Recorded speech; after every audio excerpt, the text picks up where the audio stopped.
ఓం మహాగణాధిపతయే నమః. ఓం గురుభ్యో నమః. ఓం శ్రీమాత్రే నమః. పరమేశ్వర స్వరూపమైనటువంటి జ్యోతిష, వాస్తు మరియు ఇతర అనేకమైనటువంటి శాస్త్రములను మనకు అందించినటువంటి మహర్షులకి నమస్కారం. హయగ్రీవ హయగ్రీవ హయగ్రీవేతియో వదేత్తస్య నిస్సరతే వాణి జన్హుకన్యా ప్రవాహవత్. అరుణాం కరుణాతరంగితాక్షీం ధృతపాశాంకుశపుష్పబాణచాపాం అనిమాదిభిరావృతాం మయూకైః అహమిత్యేవ విభావయే భవానీం. శ్రీమాత్రే నమః. ప్రేక్షకులకి ఆ లలితాంబిక అమ్మవారి యొక్క అనుగ్రహం పరిపూర్ణంగా కలగాలని మనస్ఫూర్తిగా కోరుకుంటూ మనం ఈరోజు చెప్పుకోబోయేటువంటి టాపిక్ ఏమిటి అంటే శని వక్రత్యాగము. నవంబర్ 16వ తేదీ నుంచి 4.5 నెలల పాటు వక్రత్యాగంలో కుంభంలో ఉంటాడు. అంటే ఇన్ని రోజులు వక్రించున్నాడు, రెట్రోగ్రేషన్ అంటారు. అంటే ఆయనే వెనక్కి తిరగడు, గుర్తుపెట్టుకోండి. ఈ ప్లానటరీ పొజిషన్స్ ఏవైతే ఉన్నాయో, ఈ భూమి తిరిగేటువంటి విషయం కానివ్వండి, సూర్యుడు ఉన్నటువంటి పొజిషన్ కానివ్వండి, శని ఉన్నటువంటి పొజిషన్స్ కానివ్వండి, వెనక్కి వెళ్ళినట్టుగా సర్క్యులేషన్లో అనిపిస్తుంది. అప్పుడు ఏమవుతుంది, వెనక్కి వెళ్ళినట్టుగా అనిపించినప్పుడు ఆ ఫలితాలు కూడా వెనక్కి వెళ్ళినట్టుగానే ఉంటాయి. ఇప్పుడు ఈ వక్రగతి పోయింది, స్ట్రైట్ అయ్యి ఇక్కడ కూర్చున్నాడు. ఇలా ఉన్నప్పుడు ప్రతి గ్రహము కూడా తన స్వక్షేత్రంలో స్వస్థానాల్లో ఉన్నప్పుడు ఒక్కొక్క భావము అంటే ఒక్కొక్క ఫలితం ఇస్తూ ఉంటుంది. ఆ రకంగా శని భగవానుడు మనకి ఎటువంటి మంచి ఫలితాలను ఇవ్వనున్నాడు, ఏ విషయాల పట్ల మనం జాగ్రత్తగా ఉండాలి, మరియు అదేవిధంగా ఏ పరిహార మార్గం చేసుకోవాలి అనేటువంటి విషయాలు చెప్తుంది. నేనైనప్పటికీ కూడా చెప్పిస్తుంది సాక్షాత్ లలిత అమ్మవారిగా భావిస్తూ మనం ఒక్కొక్క లగ్నానికి, లగ్నం తెలియని వారి రాశి నుంచి చూసుకుందాం. మేషలగ్నము. మీరు మేషలగ్నంలో కానీ మేషరాశిలో కానీ జన్మించినట్లయితే మీకు శని ఒక 4.5 నెలల పాటు వక్రత్యాగంలో 11వ స్థానంలో ఉంటున్నాడు, ఏకాదశ స్థానంలో. ఏకాదశ స్థానంలో ఉన్నప్పుడు ఈయన ఇచ్చేటువంటి మంచి రిజల్ట్స్ ఏమిటి అనేది ఫస్ట్ చెప్తాను. ధనయోగాన్ని ఇస్తాడండి, ఇక్కడ వివాహ యోగాన్ని ఇస్తాడు. వివాహము, ధనము లాభంగా ఇస్తాడు. వివాహ ధన స్థానాలని లాభపరుస్తాడు ఇక్కడ ఉంటాయి. మరి ఏ విషయాల పట్ల జాగ్రత్తగా ఉండాలి అంటే, ఒకటే, లాభంలో ఉన్నప్పుడు ఈ లగ్నాన్ని, అష్టమాన్ని దృష్టి ఉంటుంది. కాస్త వాహనాల మీద వెళ్ళేటప్పుడు మాత్రం కాస్త స్లోగా వెళ్ళాలి, గుర్తుపెట్టుకోండి, తొందరపడి వెళ్ళకూడదు. రెండవది ఏంటంటే, ఏదైనా ప్రాపర్టీ కొంటున్నాము లేదా ఏదైనా సంతానం కోసం ప్రయత్నం చేస్తున్నాము, ఎందుకంటే ఇక్కడ నుంచి పంచమమి దృష్టి ఉంది, ఆయన దృష్టి ఉంది. కాబట్టి వాహనాలు కొనేటప్పుడు లేనట్లయితే భూములు లాంటివి కొనేటప్పుడు, ఎందుకంటే భూములు ఎందుకండి అంటే ఇక్కడ నుంచి కుజుడు రాశిది, కుజరాశులని భూములకి కుజుడు కారకుడు. కాబట్టి భూతత్వ సంబంధించినటువంటి తత్వాన్ని ఇచ్చే వాటిల్లో భూతత్వము బుధుడు అండ్ కుజుడు కూడా భూమికి సంబంధించిన కారకుడు. అందుకంటే కుజ అంటారు, అంటే భూమికి పుట్టినవాడు కుజ. కాబట్టి భూమికి జన్మించిన వాడు కుజుడు. కాబట్టి ఈ భూ సంబంధించిన రాశులు నేను ఎప్పుడైతే చూస్తున్నాడో, మేషం వారు సహజంగానే, మేషం వారు కామన్గా కూడా కొంచెం భూ సంబంధించిన విషయాలు చాలా మటుకు వస్తాయి. అయితే ఇక్కడ పూర్వీకుల ఆస్తులకు సంబంధించిన, ఎందుకంటే లగ్న అష్టమాధిపతి కదా, అందుకని పూర్వీకుల ఆస్తులకు సంబంధించిన విషయంలో ఏదైనా రీసెర్చెస్ చేసేటప్పుడు, ఏదైనా సీక్రెట్గా కొన్ని పనులు చేస్తుంటాం. ఎందుకంటే ఈయన సీక్రెట్ సైన్లో ఉన్నాడు, మరొక సీక్రెట్ సైన్ని చూస్తున్నాడు.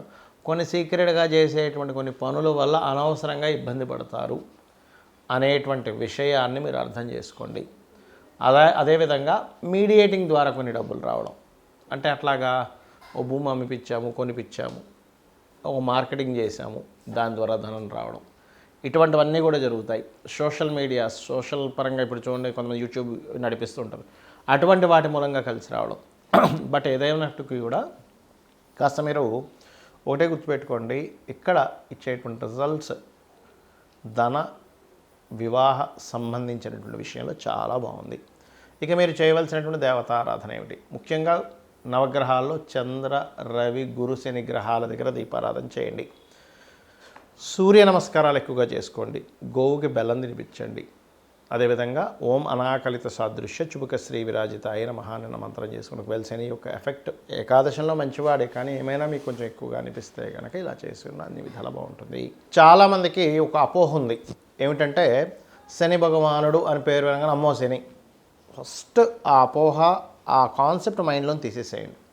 శని అంటే ఎవరో కాదు, నవగ్రహాలు అంటే ఎవరో కాదు, గుర్తుపెట్టుకోండి. మీ యొక్క ఆలోచన విధానం నుంచి బుధుడు, మీ యొక్క మానసిక స్థితి, పూర్వజన్మల్లో పాస్ట్ లైఫ్లో మానసికంగా ఏం చేశారు, మానసికంగా ఎవరిని ఇబ్బంది పెట్టారు, మానసికంగా ఎవరిని చాలా క్షోభకు గురి చేశారు. ఈజ్ మూన్ యువర్ మూన్ అంటే మీరు చిన్న ఎగ్జాంపుల్ చెప్తాను చూడండి. మరి రేపు పొద్దున మనకి ఎగ్జామ్ ఉందనుకుందాం ఉదాహరణకి. రేపు పొద్దున ఒక ఎగ్జామ్కి అటెండ్ అవ్వాలి. మనం ఇన్ని రోజులు ఏం చదివామో దాన్ని బట్టి అక్కడ అలా రాయగలుగుతాం, దాని యొక్క రిజల్ట్ అలా వస్తుంది. ఓకే, అలాగే మనం పాస్ట్ లైఫ్లో ఏదైతే చేశామో నవగ్రహాల పరంగా, అంటే ఉదాహరణకి రవి సంబంధం అనుకుంది, ఎవరికైనా మనం చక్కగా మర్యాద ఇచ్చాం, ఈ జన్మలో రవి బాగుంటాడు. మానసికంగా ఇబ్బంది పెట్టాము, చంద్రుడు బాగుంటాడు. వాక్కుతో లేదా మన బుద్ధితో మ్యానిపులేట్ చేసి అవసరమాన్ని ఇబ్బంది పెట్టాం, బుధుడు ఇబ్బందికరంగా ఉంటాడు. బాగా చేసాం మన బుద్ధితో అవతల వాడికి సహాయం చేసాం, మన వాక్కుతో అవతల వాడికి మంచి ఇది చేసాం, బుధుడు బాగుంటాడు. మనము ఎప్పుడైతే ధార్మికంగా కాకుండా అధర్మంగా అవతల వాడిని ఇబ్బంది పెట్టేశాం, ధార్మికంగా వేరు అధర్మంగా వేరు గుర్తుపెట్టుకోండి. ఇప్పుడు మీకు ఒక ఒక ఒక అవతల వాడు ఏదో కేసు వేసాడు, మీరు ఏ తప్పు చేయకపోయినా సరే మీరు ధర్మంగా పోరాడడానికి మీరు అవతల వ్యక్తి మీద మళ్ళీ ఒక కేసు వేసో ఇంకోటి చేయడం ఇది ధర్మం. కానీ మీరు అధర్మంగా ఎప్పుడైతే చేస్తుంటారో అది ధార్మికమైనటువంటిది కాదు. అప్పుడు గురువు మీకు నెగిటివ్గా అవుతాడు. ఏది అధర్మంగా వెళ్ళినప్పుడు. ధర్మంగా వెళ్ళినప్పుడు గురువు మీకు పాజిటివ్గా అవుతాడు మీ జన్మజాతకంలో. అలాగే సంతానం విషయంలో కావచ్చు, సంతాన విషయంలో రవి గురువులు పాడయ్యాడంటే మీరు ఒక పూర్వజన్మల్లో సంతానం సంబంధించినటువంటి బాధ్యత లేకుండా ఎలాగో వెళ్ళిపోయారు. That is the concept. అలా శుక్రుడు అంటే వివాహము, శని అంటే మనకి కర్మ, రాహు అంటే మాయా లేకపోతే ఈ లోకంలో ఉండేటువంటిది, కేతు అంటే మోక్ష సంబంధించిన, దైవ సంబంధించిన, జ్ఞాన సంబంధించిన ఇట్లాంటివన్నీ తీసుకుంటాం అమ్మమ్మ తాతయ్య. అయితే ఇక్కడ మన కాన్సెప్ట్ శనికి సంబంధించినటువంటి విషయంలో మీ కర్మే శని అంటే ఎవరో కాదు, బయట ఎవరో శని అనుకోకండి, మీ కర్మే శని అంటే మీరు చేసినటువంటి కర్మే శని. ఇప్పుడు చూడండి, ఎగ్జామ్స్లో మనం రాసాము, మార్క్స్ వచ్చాయి. మార్క్స్ ఎలా వచ్చాయి? మీరు రాసినటువంటి ఎగ్జామ్లో మీరు ఎంత నేర్చుకున్నారో, ఎంత క్లియర్గా రాశారో దాన్ని బట్టి మీకు మార్క్స్ ఎలా వస్తాయో, మీరు పూర్వజన్మల్లో ఎలాంటి కర్మలు చేశారో దానికి సంబంధించిన గుడ్ ఆర్ బ్యాడ్ ఇచ్చేవాడు శని. మీ కర్మనే అంటే మీరు బ్యాంకులో అకౌంట్లో డబ్బులు ఏమైనా ఉన్నాయి, మీరు అసలు మీ బ్యాంకులో ఒక 100 రూపాయలు వేసి ఉంచారు, ఒక సంవత్సరం తర్వాత వెళ్ళి అదేంటండి లక్ష లేదండి అని ఏడుస్తారు ఎవరైనా. ఏడవడగా ఎందుకు అంటే బికాజ్ మీరు వేసింది 100 అక్కడ, మీరు ఏడవడంలో అర్థం లేదు. 1,00,000 రూపాయలు చెక్ ఇచ్చాను 100 రూపాయలు ఉన్నాయంటున్నాడు ఏంటని చెప్పి బాధపడాలని అర్థం లేదు. 100 రూపాయలే మీరు ఎలా డ్రా చేసుకోగలరో పూర్వజన్మలో చేసినటువంటి కర్మ అంతే ఇస్తుంది. ఆ 100 రూపాయలు ఉన్నాయా, 1000 రూపాయలు ఉన్నాయా, 1,00,000 రూపాయలు ఉన్నాయా, కోటి ఉందా, 100 కోట్లు ఉందా, 1,00,000 కోట్లు ఉన్నాయని చెప్పేదే శని. గుర్తుపెట్టుకోండి. అది మంచి కానీ బ్యాడ్ కానీ బికాజ్ ఆఫ్ మీరు పాస్ట్ లైఫ్లో ఏం పెట్టారు బ్యాంకులో. 12 అకౌంట్స్ అండి మనకు ఉండేవి, 12 భావాలు ఉంటాయి కదా. మీరు, మీ ధనము, మీ కుటుంబము, మీ యొక్క సిబ్లింగ్స్ ఎందుకు గొడవలు వస్తున్నాయి, ఆ అకౌంట్లు మీరు అట్లా తయారు చేసి పెట్టుకున్నారు. లేదా గృహ సంబంధించిన, వాహన సంబంధించిన లేనట్లయితే చక్కగా నేను బాగా చదువుకున్నానండి, పోయిన జన్మలో ఎవరికో మీరు జ్ఞానం ఇచ్చారు, సింపుల్ థింగ్.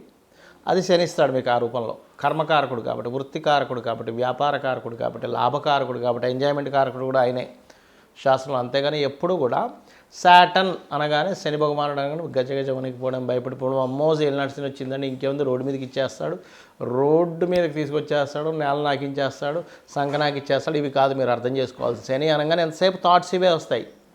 ఇది కాదు.